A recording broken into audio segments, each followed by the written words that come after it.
1399 সালে আজকের দিনে দ্বিতীয় রিচার্ড পার্লামেন্টের হাতে সিংহাসনচ্যুত হন। 1448 সালে আজকের দিনে প্রথম ক্রিস্টিয়ান ডেনমার্কের রাজা হিসাবে অভিষিক্ত হন। 1521 সালে আজকের দিনে তুরস্কের রাজা প্রথম সোলাইমানের বাহিনী বেলগ্রেড দখল করে।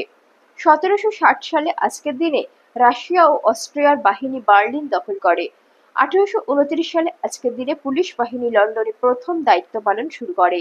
1892 সালে আজকের দিনে নৈশ ফুটবল খেলা প্রথম অনুষ্ঠিত হয়।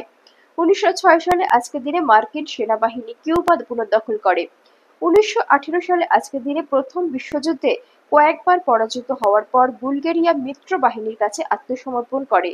1922 সালে আজকের দিনে বেনিতো মুসোলিনি ইতালিতে প্রথম ফ্যাসিবাদী সরকার গঠন করে। 1929 সালে আজকের দিনে বিবিসি প্রথম পরীক্ষামূলক টিভি সম্প্রচারণ শুরু করে। 1935 সালে আজকের দিনে ছাপাখানায় প্রথম লাইনোটাইপ ব্যবহৃত হয়। 1939 সালে আজকের দিনে পোল্যান্ড বিভক্তি স্বীকার করে। জার্মানি ও সোভিয়েত ইউনিয়ন একটি চুক্তিতে উপনীত হয়। 1939 সালে আজকের দিনে ব্রিটেনে পরিচয়পত্র প্রথা চালু হয়।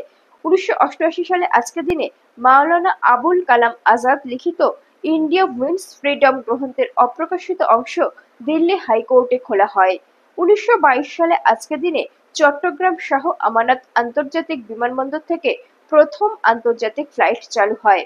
1992 সালে আজকের দিনে আফ্রিকা মহাদেশের দক্ষিণে অবস্থিত দেশ অ্যাঙ্গোলায় প্রথম অবাধ নির্বাচন অনুষ্ঠিত হয়।